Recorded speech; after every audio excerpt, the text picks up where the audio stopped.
Have you ever held a Washington quarter in your hand and thought, just another 25 cents?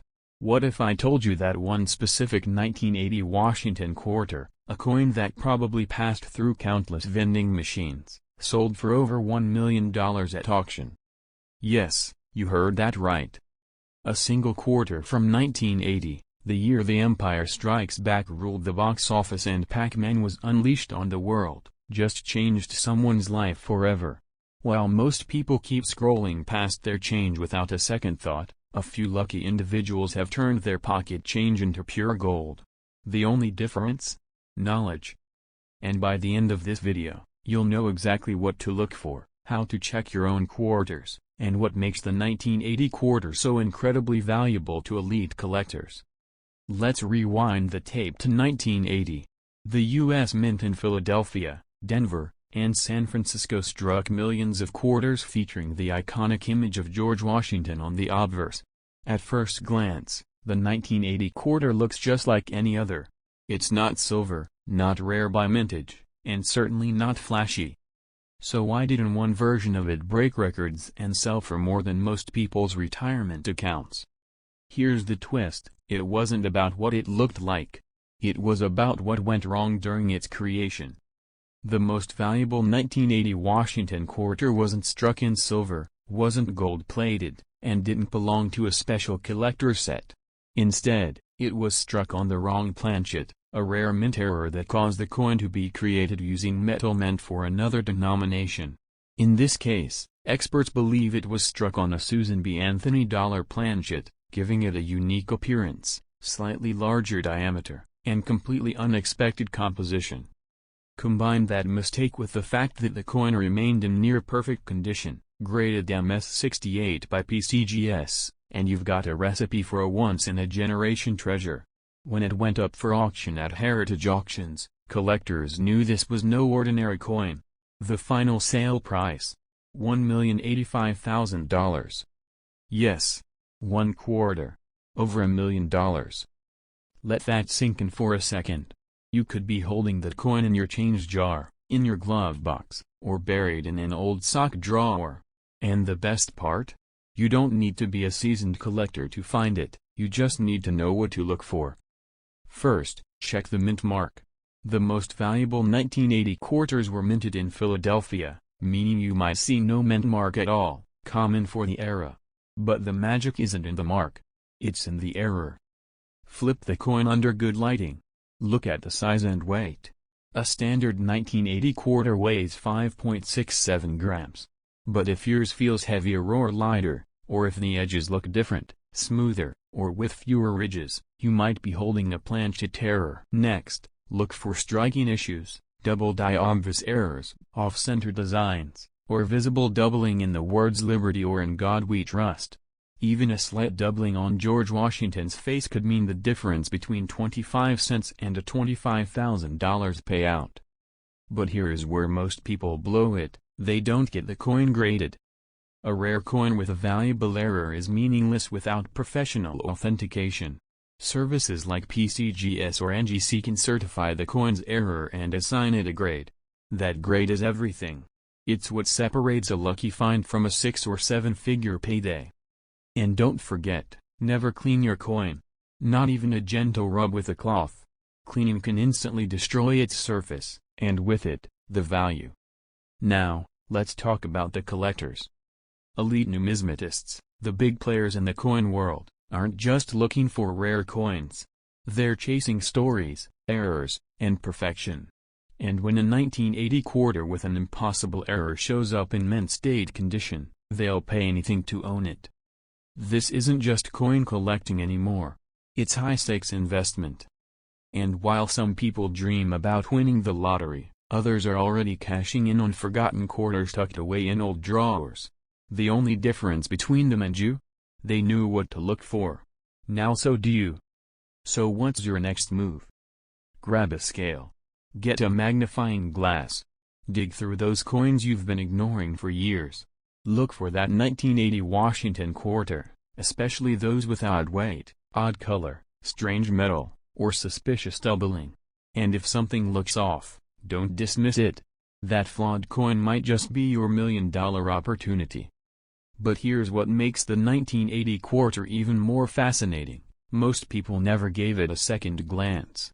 After all, it wasn't made of silver, it didn't come in a fancy set, and it didn't have a commemorative label. It was just a quarter. Ordinary, right? Not even close. Because among those ordinary coins, a few extraordinary errors occurred, errors that turned one of the most common coins in American pockets into one of the rarest in numismatic history. One coin. One slip-up. $1 million opportunity. Let's dig into the types of errors that made collectors go wild. The most valuable 1980 quarter discovered to date was struck on a Susan B. Anthony dollar planchet, a metal blank meant for a completely different coin. That means it had the wrong size, wrong weight, and wrong metallic composition. Imagine the chaos that caused. The press wasn't calibrated for that planchet, yet the coin came out nearly flawless. Not only was it a stunning error, it was aesthetic perfection, with bold features, a sharp rim, and gleaming surfaces that screamed mint-state quality. Even seasoned coin graders were stunned. The odds of such an error making it through quality control, then circulation, then surviving without wear, virtually zero.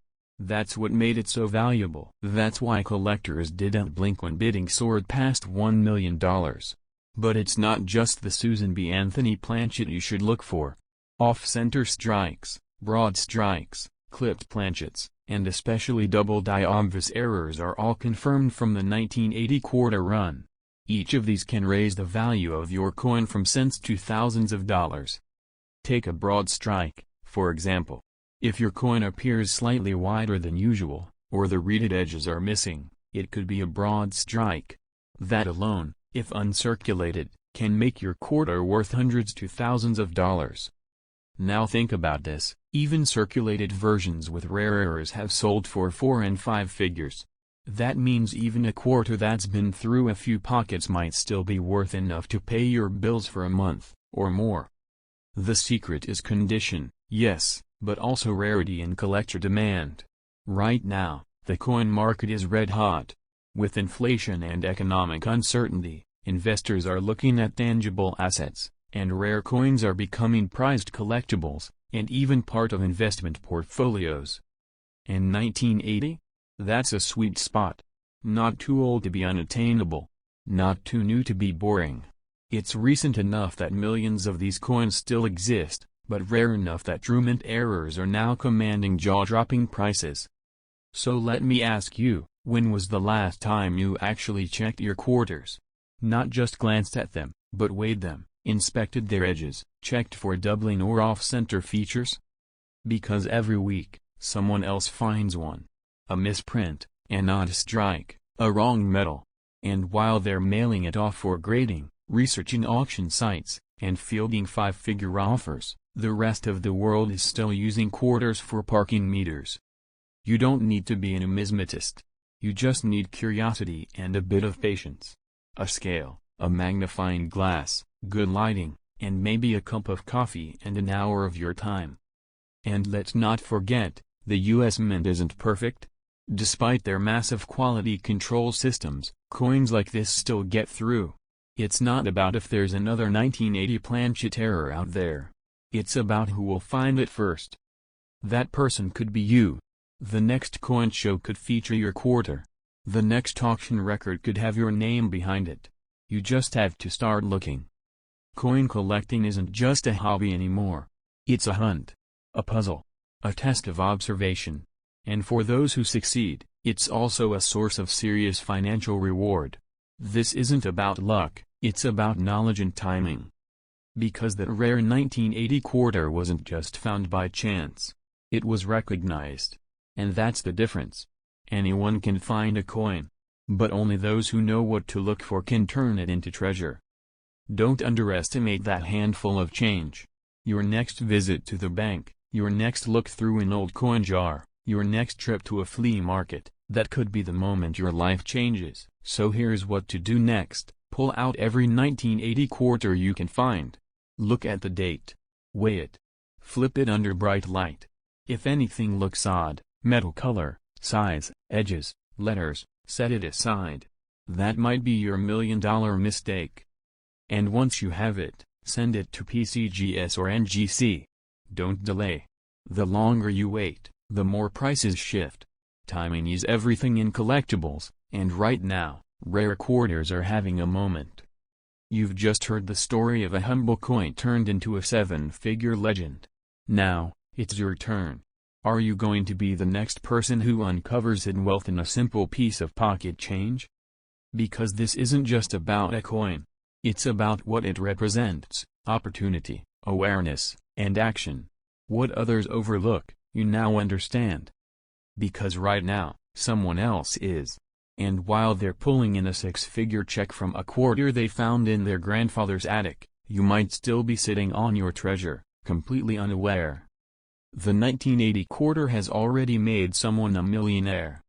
Let this be your wake-up call.